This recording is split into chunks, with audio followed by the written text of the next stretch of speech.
Welcome to the Jewish Art Salon Open Studios online programs.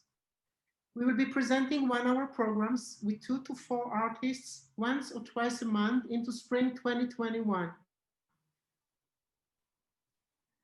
The featured artists coming in programs are members of the Jewish Art Salon who responded to a call or were invited.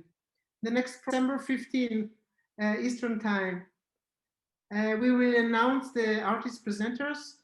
So far we have Ashley Scott Fitzgerald and Sheriff Cinnamon. Today we will present 2 artists, Siona Benjamin and Julian Voloj.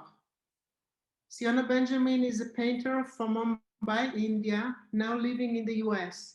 Her work reflects her background of being brought up Jewish in a mostly Hindu and Muslim culture. Siona earned a Master in Fine Arts in Paintings and a second MFA in Theater Set Design. She has exhibited her work in the US, Europe, and Asia. Siona does private and public art commissions while also selling and exhibiting in galleries and museums. She was awarded a Fulbright Fellowship in 2011 to India and a second Fulbright in 2017 to Israel. Siona's work has been featured in the New York Times, the Chicago Tribune, the Philadelphia Inquirer, the Financial Times, the Jewish Week, the Boston Globe, Art New England, Art and Antiques, Art News, the Times of India, the Jerusalem Post, the Times of Israel, and several other publications. A documentary on her work entitled Blue Like Me, The Art of Siona Benjamin, is now available on Amazon.com. I invite Siona to present her work.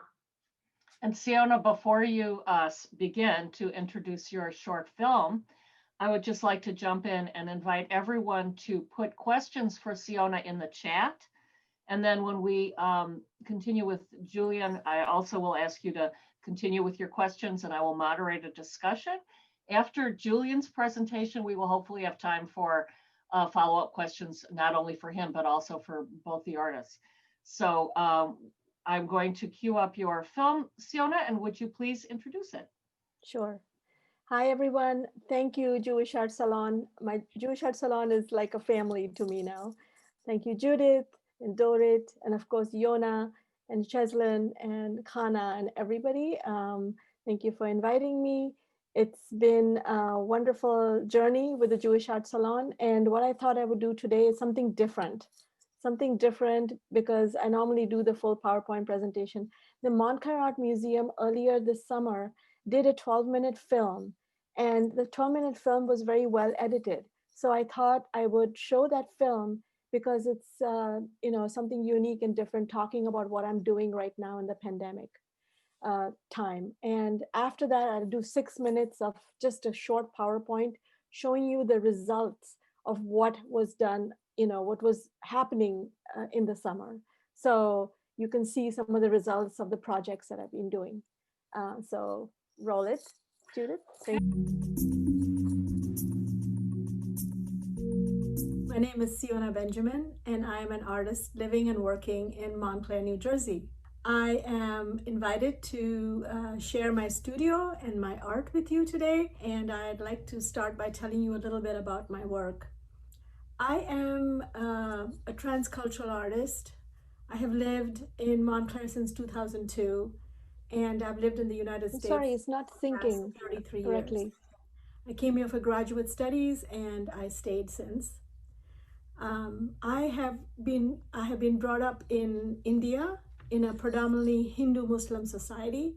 I have been educated in Catholic and Zoroastrian schools, and I was raised Jewish in India and now living in America. And I have always had to reflect upon these cultural boundary zones in which I have lived. Thus, in my paintings, I combine the imagery of my past with the role I play in America today, making a mosaic inspired mostly by illuminated manuscripts and multicultural mythology. So you'll see many blue-skinned characters populate in my paintings. This self-portrait of sorts takes on many roles and forms through which I can theatrically explore ancient and contemporary dilemmas. These characters enact their stories, often myths from various cultures and religions, becoming symbols of a timeless global identity free of prejudices and boundaries. Making my characters, they come alive and enacting their stories as they reach out from their mythological past. Besides Jewish myth, I'm also inspired by Hindu, Buddhist mythology, Christian, and Islamic illuminated manuscripts. Therefore, in my work, I show how my characters in my paintings use their blue skin to mostly tell or retell stories. And in this process of recycling and rejuvenating, they merely remind me in making the work, and hopefully my audience in viewing the work, that myth making is cyclical and timeless. Thus, the blue skin for me has become a symbol of being a Jewish woman of color. So I'd like to take you around my studio today. I'd like to show you my current projects, a few of them, and I would also like to share with you some of the projects that I'm working on. So how does an artist, a freelance artist, make one's living? Do many commissions. I exhibit quite a lot. I do lectures and presentations, and I get paid for that. I do workshops, teaching different techniques or talking about different subjects. I also sometimes, do private, public commissions. And for example, I just finished a commission for the new hotel in Montclair, the MC Hotel, where I did 7 6-foot paintings for them on the 7 floors of their hotel. There's a example behind me where I've done a entire floor for a synagogue, where I designed the floor and then it was executed in ceramic tiles. I'm also doing some other projects which I can take you through. For example, I'm working with my private art dealer in Montclair, Heather Carter, and we are starting a project called Cause for Comfort, where some of my new paintings, which I will be showing you, they're really small paintings, and we're going to make pillowcases and throw blankets.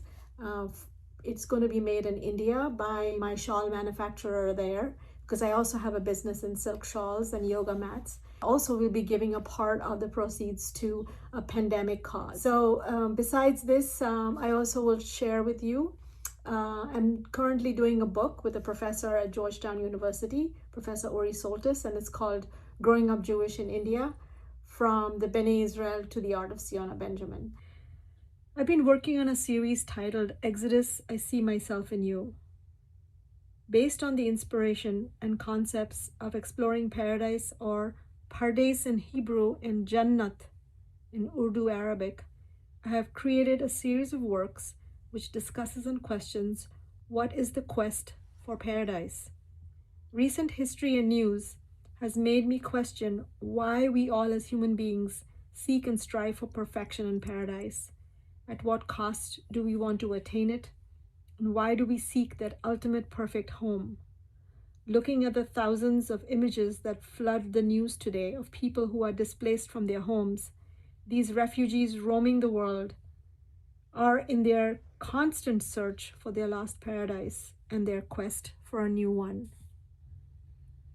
Finding Home number 56, Zakham, is inspired from a page in the Quran, but also from Jewish illuminated manuscripts. Are the swords a weapon that will descend on her, or are they a protection against unforeseen dangers? What seems like Urdu or Arabic writing above actually spells out it's unfortunate in English. Finding Home number 89, Farishte Vashti. Vashti was cast out. Now she looks in. A black and white setting from yesteryear. Postcards from another target. A chessboard of genocide. The near Tamid of a lost synagogue. A palace of another dictator. Smokestacks from your ancestors' crematorium. I searched during my journey but cannot find. How can they erase without a trace, I wonder. Now more than necessary, along with her dignity, will she restore yours? Amistad is the title of this new piece that I'm working on. It's called Amistad because it is inspired by the slave ship of bringing slaves to this country. Based on the research that I made on the concept of eugenics, I was inspired to make a boat-like triptych, inspired by the medieval Renaissance European retabla-like structures found in many churches which open up to display beautiful Judeo-Christian themes. I combined that shape with the idea of a boat, the slave ship, and the boats carrying numerous refugees, hopefully onto safety and asylum from their countries and dictators of persecution. Many blue-seated men sit packed in the golden boat, huddled, motionless, scared, yet hopeful. Hopeful, but for what? Hopeful not to be thrown back into the ocean, hopeful not to be sent back to their destruction and dissolution. Lilith, who is the central figure in this painting, who's also Kali, who's also Medusa, always blamed for her cries of mercy and justice, she surfaces again and yet again, glassy-eyed and golden-mouthed, hand cutting the cord and the balancing justice at the same time. This is a painting I have made for a commission for a synagogue. I will be doing the design for the Torah Ark curtain and the table cover in front of the Torah Ark. These are all the sketches that I did initially, and some of these sketches have been translated into the final paintings. These paintings are scanned and then sent to the fabric manufacturer, which will be made into a curtain material and sewn for the Torah Ark curtain, which is called a paroquet for a synagogue. So anyway, my book is coming out soon, and it is going to be published and released sometime soon. And here is a paragraph from it, a short paragraph, which will give you a little idea about what the book is about. It's about growing up Jewish in India, but it's also about the different communities, and it's about my two Fulbright projects, which is about the Indian Jews in India and in Israel. So this diasporic distance in my life seemed to widen as the years went on. My parents in India, most of my family in Israel, a few relatives in the US and Canada, and even an aunt in Africa. My parents visited me very often when I came to study, and later on when I decided to live in the US. I did not exactly plan to live here, but I feel that my lack of being grounded and rootlessness in so many ways gave me license to live here and anywhere for that matter, pitching my tent first and wondering later how I got there and why I stayed. I grew so used to being rootless that it seemed it was the only way to be. I did not like it, and I often secretly envied people who had hordes of family around them and were grounded in one solid place. I had not experienced this, making me long for a permanent home, one where I could stay and have lived my whole life in.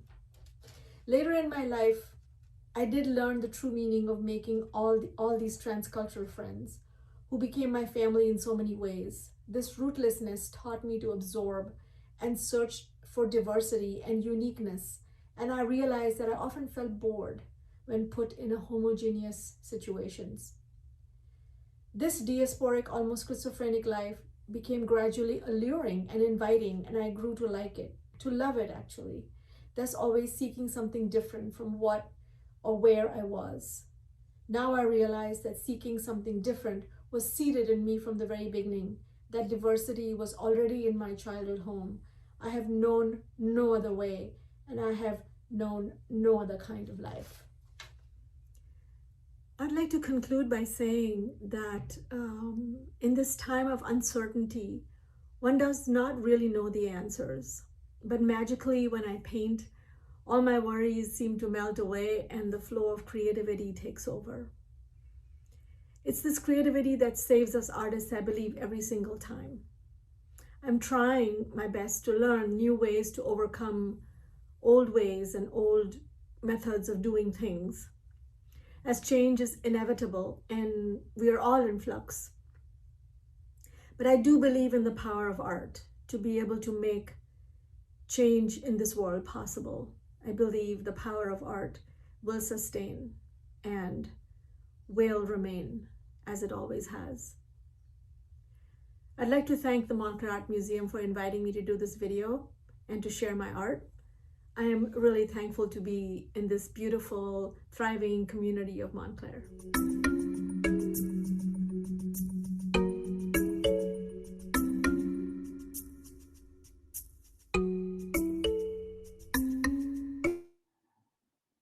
Okay, thank you, Siona. You can please share the link for the book.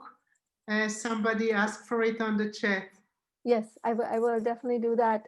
It's not out yet. The book is going to be out by the beginning of next year, but I'll talk a little bit about it.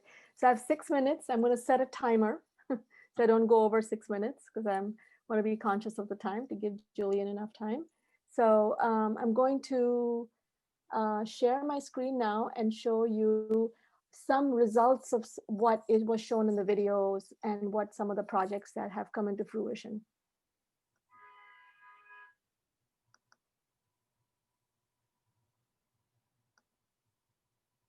Okay, can everybody see? Yes, looks great. Okay, great. So I'm going to start 6 minutes. Okay, so to tell you really quickly some of the results of some of the commissions and work that I've been doing. And the reason why I chose to talk about this is because I think the pandemic made us all very scared. It made me very scared about thinking, oh my God, you know, since I'm a freelance artist like Judith and all of us, you know, it's just scary to see what, you know, art is the least priority for people in, you know, in cases of pandemics, you know. So but I had some lined up, and I think it's a lot about reaching out to people. And I found out that art is still important to people, no matter whatever tragedies we go to. It's still like a kind of a refuge. Or so this is one of the commissions that I did for the Montclair Hotel. I did 7 6-foot artworks for every floor. And this is one of the pieces installed in the lobby that you, I think, saw a little bit in the video. But I wanted to show this again because I did a part 2 of this.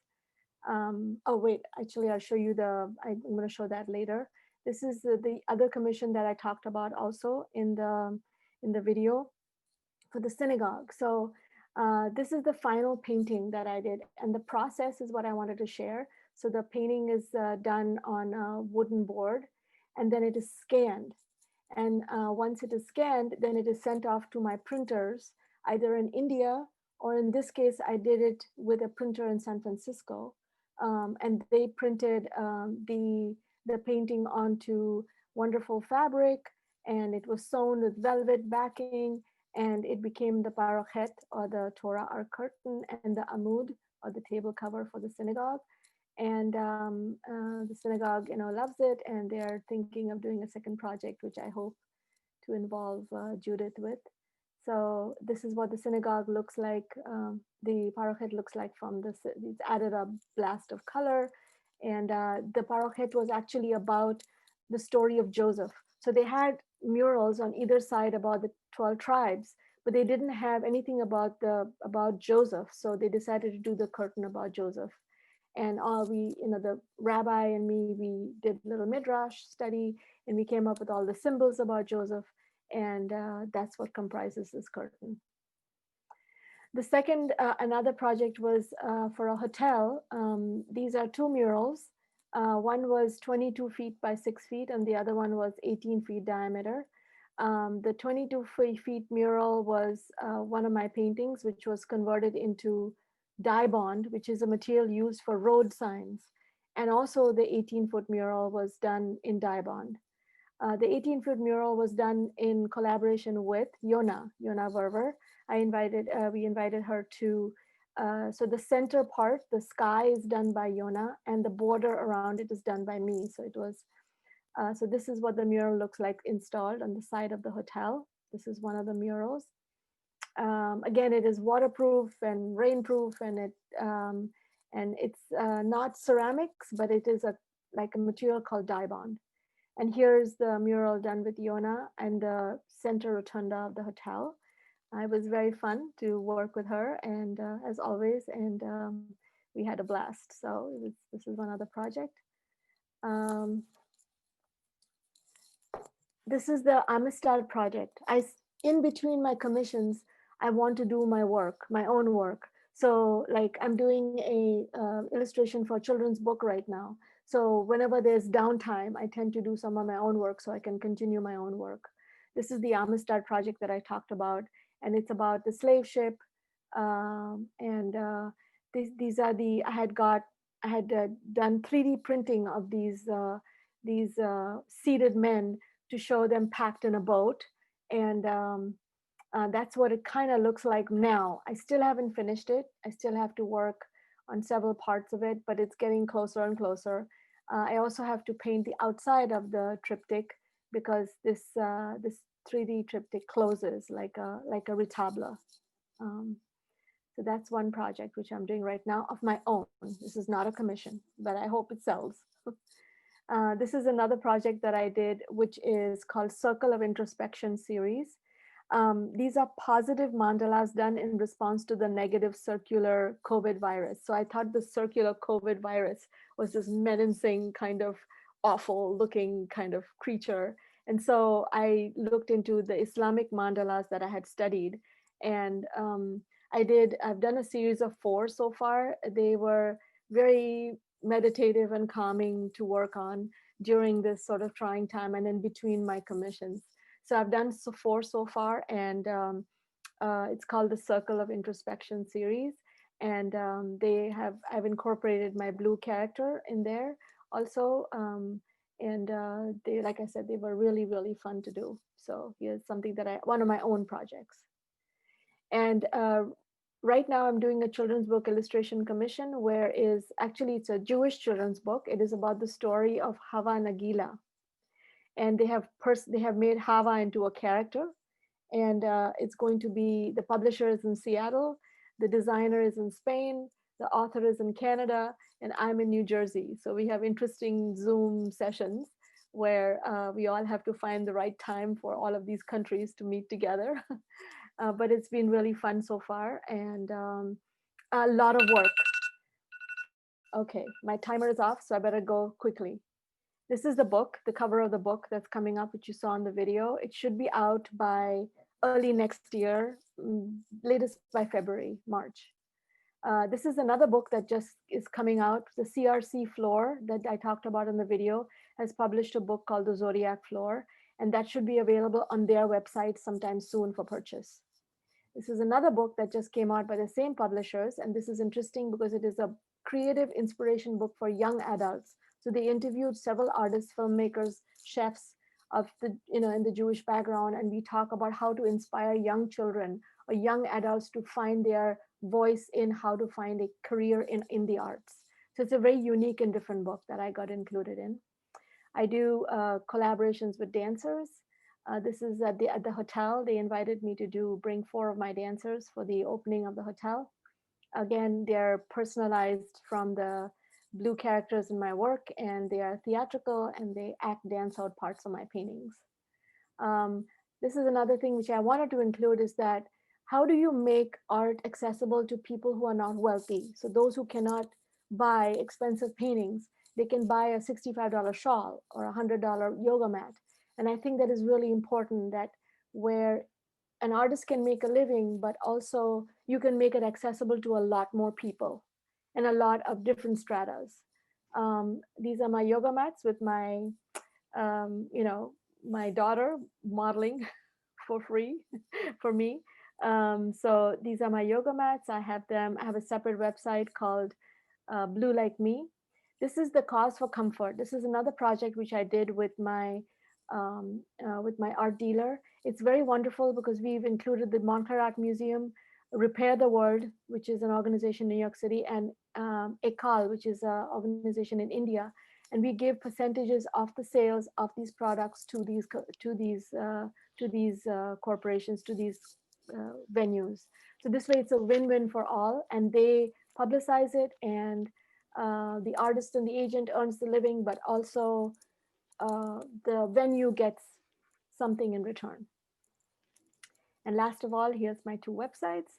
And the Blue Like Me documentary, like Dorit said, is available on Amazon. So I hope you will check it out at some other time. Thank you so much. I really appreciate this invitation, and I'm going to not stop sharing. Thank you so much. Thank you, Siona. And we do have time for a couple of questions. First of all, I just want to comment that your work is just beautiful and inspiring, and it's exciting to see you working across so many media. Thank so Beth Adler had a question. Go ahead, Beth, unmute yourself, please, and ask your question. I'm sorry. Yeah, the work is just gorgeous. I'm in awe. I was wondering if the paintings in the hotels were originals and done at that size, or did you do them smaller and have them enlarged like some of the other projects you discussed? Yes. Okay, that's a very good question. And you're an artist, so it's a good process question. So when I got the commission, they said, we have, I'll tell you, it's okay for artists to know, $25,000. And I said, I'm not going to make 7 6-foot paintings for that money. That's like too little. So, but I didn't want to give up the project too, because it was still good money. So I came up with an idea, and the interior designer, who's this amazing interior designer, said, that's a great idea, like how you made it work. So I did the one painting, the main painting in the lobby is original, done on a 6-foot canvas. Then I had my student assistants, I had it scanned professionally. Then the scan came back to me and my assistants. And then we sat and we broke apart each one of those pieces, which are from the scan. And then we did 6 more versions on the computer. So summer, winter, monsoon, pink night, blue night, like we did 6 more versions of it on the computer, but it was like painting, but on the computer, but it was not like actual painting. So I still got the project and I still did it. And then I sent it back to my amazing printer in Pennsylvania. He's just like, he can make the print look better than the painting. It's just amazing. Mm-hmm. And then he printed it on 6-foot canvases, and then those were framed. So so the 1 is original and the 6 are painted on computer. So they're sections, they're taken from sections of the painting. Yeah, so we had to break apart all the parts. Yes, that's a great idea. We took the deer out, we took the bird out, like the deer became gray, then the deer became darker brown, then the trees became, a different color, and then we kind of put it back together and mixed and matched and thought, okay, what's the season we can create? Oh, interesting. So this way, it was a good sized project. Why give it up, right? Like it paid my bills for several months, but I could have said no and just walked away and said, but you have to, as an artist, you have to learn to kind of work with things. And I've learned that, try to make it work somehow. Mm-hmm. Thank you. Thank you. Thank you, Beth. We have one more question from Tina Marcus, and we've just got about a minute. So Tina, go ahead and ask your question. Unmute yourself, please. So Sonia, your work is just fascinating. The colors are like eye candy. I can't stop looking. They're just wonderful. So my question is that the back of the triptych that you're working on, your own personal, fun, how do you envision that? Because I understand it will close, but I was just wondering what you're envisioning right now as to be that back part of that work. Right. So it's kind of a process. I'm not so sure right now. I'm still thinking and wondering, like I've gotten some ideas. That triptych will be closed all the time because it's like a retabla, right? But when it'll be displayed, I'm thinking it'll be open mostly, unless of course the venue provides gloves to the viewer so they can close it and open it. Like they sometimes keep white gloves over there in a museum, and then you can like open it and close it, by touching the piece, so to speak, and they secure it well to the wall. But if they can't, I'm thinking that it has to be something reminiscent of what is inside. It has to give a clue to what is inside. So it's like it can't give it away because it's a box, right? So I'm thinking like maybe a silhouette of one of the refugees, the seated men, could be like outside, and he could be like across both the doors. but I could go leave him instead of having him blue like he's inside, and then do the background blue to kind of reverse the colors, and then have it something big and bold. But then inside, when you open, I like boxes because they're like surprises. You know, it's like revealing what's in your heart. You know, so when it's closed, you know, it's like a mystery. So, but a little clue would be nice. I'm not really sure right now. I'm still working it out. No, I look forward to seeing it. Thank you. Thank you so much. Thank you, Tina, and thank you, Siona. And please continue to put your questions for Siona in the chat, and hopefully we will have time at the end. And now I'd like to read the biography of Julian Voloj. Born in Germany to Colombian parents, Julian Voloj has documented in both photography and writing the diversity of his adopted hometown of New York. In doing so, Julian has helped others to find their voice and tell their stories. His work has been published in the New York Times, Rolling Stone magazine, the Washington Post, and many other national and international publications. Julian's fascination for forgotten heroes and hidden cultural figures has been a leitmotif in his nonfiction graphic novels. Ghetto Brother was named by Pulitzer Prize winner Junot Diaz in the New York Times one of the best books of 2016. Joe Shuster won several international awards and was translated into 7 languages. Basquiat was listed by the influential Comics Beat as one of the most important 100 graphic novels of the last decade. His latest book, Clayton, an anthology in the tradition of Harvey Pekar's American Splendor, is an intimate portrait of artist Clayton Patterson, who has, as his friend Ai WeiWei puts it, relentlessly devoted himself to a kind of culture that examines authority, and who Anthony Bourdain described as archivist of all things Lower East Side. Julian Voloj, it's your time. Thank you. Let's see if the screen share works. Yep. All right. So here we go. A sec. Let me just. All right. So it's a hard act to follow after Siona, who I work with also in my role at Bechol Lashon. So what we'll do is focus a little bit on my photography first, then on the graphic novels. And I'm trying to be like short so that we can really have like a conversation, more Q&A afterwards. So I moved to New York about 18 years ago. And I see myself like as a storyteller. So my art is storytelling, and it's an interesting combination now with Siona because my process is very, very different. So it is really going into communities, understanding them, and trying to tell stories with images and words. So the first image you see here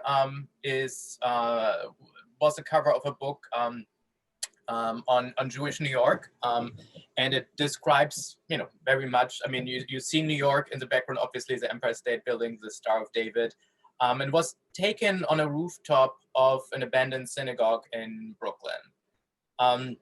So my first series, photography series, so I did various things, but my first complete series was called Forgotten Heritage, and it stems a bit from my upbringing in Germany. So in Germany, obviously, or in Europe in general, there is this nostalgia tourism when it comes to former Jewish neighborhoods and areas, which of course has the sub-context of the Shoah. And in America, you don't have this. And especially in a city like New York, where everything is like about reinvention, it's real estate and so on, you don't have this. So I tried to recreate this nostalgia photography in a way, going through New York areas like the South Bronx, Harlem.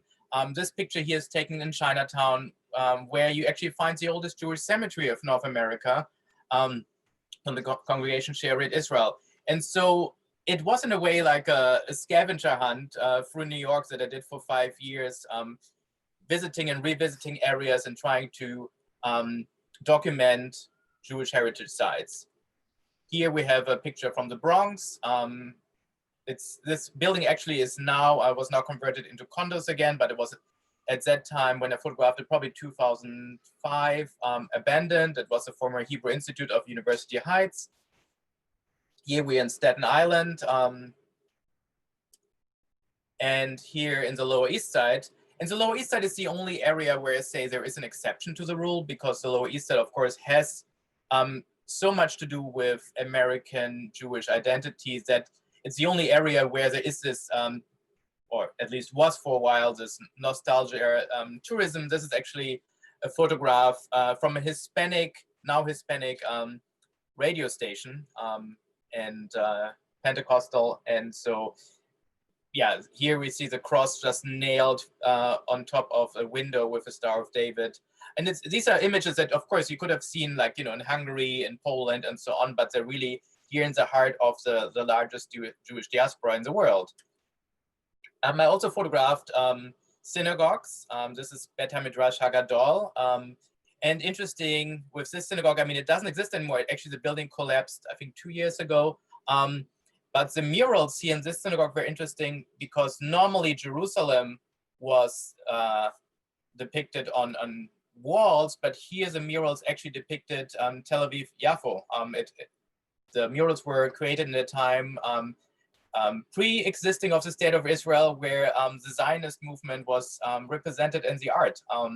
And unfortunately, the building was meant to become landmarked, and unfortunately was set on fire. There are different versions how this happened, but the building was abandoned for over a decade. So it's a shame, but my photographs, and I have like a whole series on this, are a documentation of a building that doesn't exist anymore. Of course, if you're in New York, the largest diaspora, it's not just about the nostalgia, it's also about the self-confident presentation of Jewish culture. And I think no other city in the world, and this is not Photoshop, this is really a real street sign in New York, would you find this. This is on the Williamsburg Bridge. For those who are not familiar with the Williamsburg Bridge in New York City, it goes from an ultra-Orthodox neighborhood into the Lower East Side. And in the 1910s, 1920s, it was sarcastically called the Jews' Highway because so many Jews went on Shabbat walking on the bridge to their old neighborhood. And yeah, here on this bridge, you find really an Ai WeiWei sign, which really is only in New York. And it was actually from an exhibition that was called Only in New York, which was, I want to say 2010, 2009, in collaboration with the Jewish Art Salon. So it's a while back, but the sign is still there for those who ever cross the Williamsburg Bridge. So a lot of times, really, my photography is like diving into cultures, becoming familiar with them, becoming an insider, and then documenting it once you have the trust developed to get like a inside view that you would not have. And using black and white photography, I mean, this is a little bit like Robert Wishniak-esque, but of course this is like contemporary New York. This is in Borough Park. Here we have a gathering of shluchim from the Chabad movement. So once a year this is actually was in November 13, 2007. So it has actually a bar mitzvah now, this photograph. And so the interesting thing is normally if you see these photographs, they're taken from like a higher elevation. But I wanted to really have it as a kind of like sea of people. So I actually went down and shot up. So it has like an interesting angle. In the background, obviously, the house of Menachem Schneerson, the Chabad rabbi. And then here also like a scribe. So that really, I spent a lot of time with the Hasidic communities. Obviously, I'm not Hasidic. But really trying to like understand them better, the diversity also within the community. I mean, they're very different in its groups, which is for outsiders often not as understandable, and really try to have an intimate portrait of them. Another group I spent a year and a half with are self-proclaimed Israelites. So these are Black Israelites. These are not Jews. For those of you in Israel, there's a community in Dimona, and I thought it was very fascinating. So these are not Jews of color. I just want to explain this since I'm also like working for an organization called B'chol Hashon. So these are people who have like a whole philosophy believing that there are descendants of Jews and the original Jews. And so it's a self-proclaimed group. They're also very diverse in its belief system. And it was just a very fascinating insight because, they speak Hebrew, they follow, I mean, I have audio recordings, and if you would not know who these people are, you would assume it's just like any congregation anywhere in the world, but it's not. So worked with a journalist on this. Unfortunately, we were planning to do like a larger book publication, but unfortunately never happened. But it was a very fascinating experience, spending time with them and becoming, acquainted and friendly with some of the members. Then I did a series that was shown, I think 2012, which was a series of portraits of New York Jews. Here's former Mayor Ed Koch in the Lower East Side. So it was a mixture of like some prominent and other less prominent people. We have here a portrait of a Soviet war veteran photographed in Brighton Beach. We see Coney Island in the background, so it's an area where a lot of Russian speakers are. And so I ended up becoming friendly with this person here, Benjamin Melendez, who is a Marrano Jew, or was a Marrano Jew. He was also the founder of a gang in the South Bronx called the Ghetto Brothers. Puerto Rican, fascinating life story, and we became friendly. I mean, I'm Spanish speaker as well, and had been in the Bronx extensively documenting former Jewish sites, and so with him, we had other layers of Bronx history and Jewish Bronx history that fascinated me. And initially, I did a fumetti. The Italian word fumetti means speech bubble. But it's also used in English for photo comic, and it was just like a journalistic storytelling experiment using his story and photography and words as a kind of like first-person narrative on his life. Out of this, however, became like a real graphic novel. So I worked with an illustrator friend of mine. Here are some pictures from the book where I really told his story. In an illustrated novel, dealing on the one hand with gang culture and early days of hip hop, but also with his Anosim upbringing and reclaiming his Jewish identity. The book, as was mentioned, won a few awards, was praised, translated in a few languages. And so it became like the starting point for me using graphic novels as a means of storytelling. With the same with the same illustrator, I adapted a 19th century murder mystery novel, Crime and Punishment, in a way. It was one of the first pieces in German literature addressing anti-Semitism even before the term existed, called The Jew's Beech Tree. Then I did a book with Italian artist Thomas Campi, on their early day, basically on the creation of Superman, told from the perspective of Joe Shuster. I was lucky enough to have early access to a whole box of letters written by Joe Shuster, who was the first illustrator of Superman. But it is also like, it's American comic book history, but it's also Jewish history because most of the pioneers were Jews. Then with artist Henrik Reher, I did a book called Remember the Spring, so far only available in French. And it's about David Crook, who most people don't know, but he inspired Big Brother's Watching You. He spied on George Orwell. He was a communist, but he was also a British Jew who, during the Cultural Revolution in China, was arrested because of an intrigue and ended up for 5 years in solitary confinement. The book is based on his autobiographical writings, and I was fortunate enough to be in contact with his children. And then I did a book on a soccer book, actually, on Bayern Munich's first championship, 1932. Bayern Munich is actually the current German champion in soccer. And what most people are not aware is that soccer initially was frowned upon by the Nazis because it was a British sport, and half the team of Bayern Munich was Jewish. After the championship, half a year later, people had to flee. So it is a book about sports. Actually, just recorded this morning a video because the book, I was meant to get a prize at the Frankfurt Book Fair for this book, but obviously none of these affairs are happening. But so the book is it's about soccer, but it's also about history. Basquiat, which was mentioned, came out last year as well, with Søren Mosdal, another Danish artist. And so I just want to talk about like this book, because in every book I try to play with storytelling.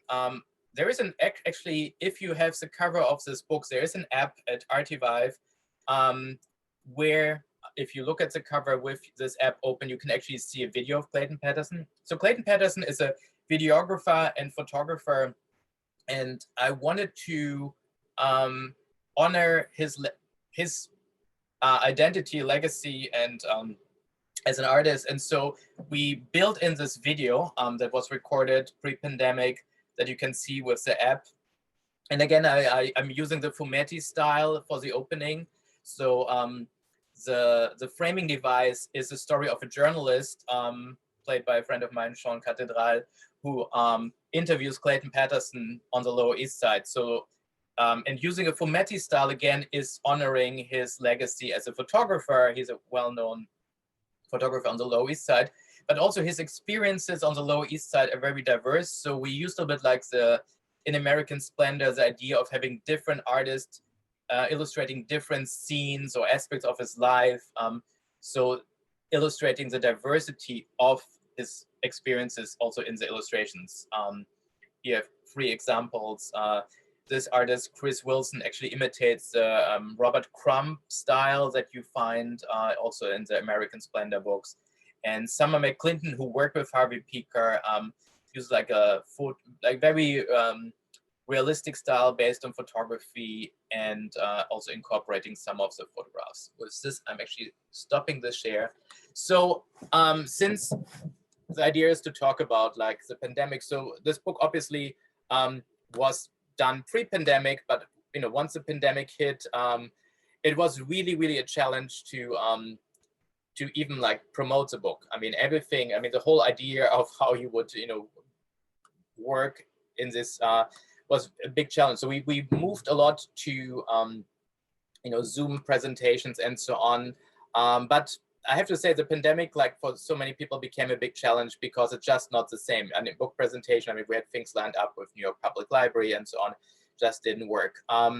So it's still a big challenge, I feel like, for any artist right now, trying to find the medium. And while my work is, I think the whole thing is that my work is really going into communities and working with communities, understanding communities. And this is obviously not the same if you interview people on Zoom. I mean, it's collaborative work when I work with other illustrators and so on, but it's still a challenge. And I don't know, it will be interesting because I have a few books that are basically put by my publishers on hold. So we'll see how long the delays of projects are. But I'll leave it here. This was just like an appetizer of what I do, and hopefully there are questions. Well, it was a fascinating presentation, and I personally find it so interesting how you're coming from a European and also Latin American culture and approaching what is really of the ultimate American art form.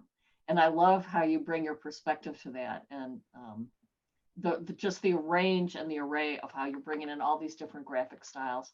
So thank you. It was a fantastic presentation, Julian. I don't have any questions in the chat. I think you went at sort of a breakneck speed, and I think people were just so absorbed in looking at your work. But I think I could invite people either to write something quickly or just to kind of jump in if you have a question. Just go ahead. I can't see all the faces. Does anybody have a question for Julian? Yeah, first of all, I would like to say it was fascinating. I love your work. It was great, great presentation. And I wonder about those photographs about the synagogue that was burned. If the city of New York City does have it in their archives, because I know they have historic buildings that are destroying. I know there are photographers that are doing this for the city. So I wonder if I'm sure there are historic photographs of Bet Hamidrash Hagadol existing. I mean, it just was a coincidence that I was able to get access through an organization that deals with the preservation of Jewish heritage in the Lower East Side just before it burned down. I mean, they gave me access. I was there. It was like 2 months before or something like this. I mean, there are historic photographs of it, and also when I did my research, a lot of like the addresses and so on I got because of the research of previous people doing it. I was in a way fortunate that I came to New York in a time when well, gentrification was happening, but not as drastically, so that a lot of places like in the South Bronx, I cycled around. So I took normally the way it worked is I took my bicycle on the subway, got off, had a map, and that was before, you would have it today on your phone, but at that time I had it on a map marked up and cycled street by street with addresses. And I would say often, half of the addresses were not existing anymore, so that the synagogues were gone, but half of them were there. And but then with increasing gentrification and real estate boom, a lot of places were just torn down. And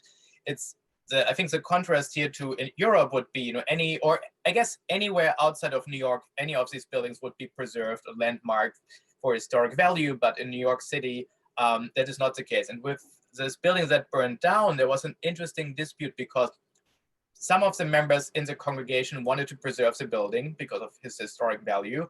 And half of the congregation, who was retired in Florida, wanted to sell the building because there was real estate value. And now actually in this spot, they're building like luxury condos. Obviously with the pandemic, we'll see how the demand will be for luxury real estate in New York. But it really reflected like the historic challenges.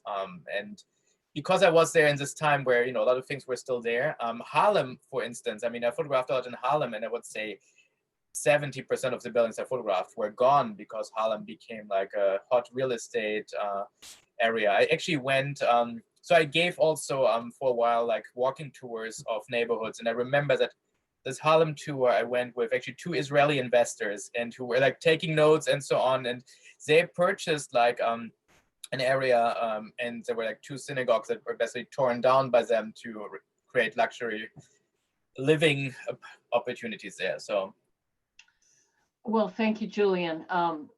We are just about out of time, but before Dorit wraps things up for us, I'm just wondering, Julian, if you want to say a few words about B'chol Lashon, an organization that both you and Siona are involved in, for people. Yeah, absolutely. And I think there's one question about the Romanian synagogue that also collapsed.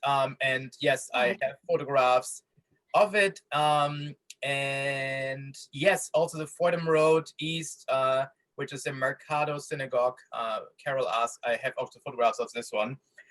So yeah, the Bronx I photographed a lot. So interesting enough, both Yona and I were part of the Speakers Bureau of B'chol Lashon. B'chol Lashon is an organization dealing with Jewish diversity. Jacob Schiff Center, exactly. Yes, I have photographs of Jacob Schiff Center. And I happened to come to B'chol Lashon actually through the graphic novel Ghetto Brother. So I went, did some talks for B'chol Lashon and got involved with B'chol Lashon. And the idea is really focusing on the diversity of Jewish experience. And, I was fortunate enough so for B'chol Lashon, I'm doing programming, work a lot on campus, and I was fortunate enough to have Siona earlier in the late summer, coming to some virtual events that we were able to do at Fordham University, and hopefully we'll do more things. And the idea is really to use culture to celebrate the diversity. And, Siona is a wonderful example of someone who uses her background creatively and creates, expressions of Jewish diversity in her art. So B'chol Lashon is really an organization celebrating and exploring the diversity of the Jewish experience. I think it started with Anusim, people who are hidden Jews in No, it Latin started actually America, with am I right? the founder adopting a Black child and being surprised about the misconceptions that she experienced as a mother. But yeah, Anusim is like one of the groups we work with, and really it's celebrating, today, especially in America, about 20% of American Jews have diverse backgrounds. So reflecting this diversity in representation. Well, Yeah, thank you so much. I just wanted to say I've been a part of Makola Shon before. They have training sessions, and I've done programming with Julian. And I think it's about just letting people know about the diversity in our Jewish, communities and life. It's just kind of bringing, most people that talk to me, they say, I didn't know there were Jews in Colombia or India or Iran. So it's just kind of letting them know about the existence of these people there for thousands of years, not just overnight. Well, thank you both so much for bringing so many different perspectives to our group and your wonderful and inspiring art, exciting art. Thank you. So Dorit, I think, has a few words for us. And first of all, thank you so much, both of you. This was really a great session tonight. And thank you everybody for joining us tonight. And special thanks to our Open Studios volunteers, Chana, Elias, and Cheselyn, Amato, you're here. I didn't see Chana. And of course, our program advisor, Yona, Verwer. Without you, there is nothing going on here. And thank you, Judith, for putting it together with me. And good night.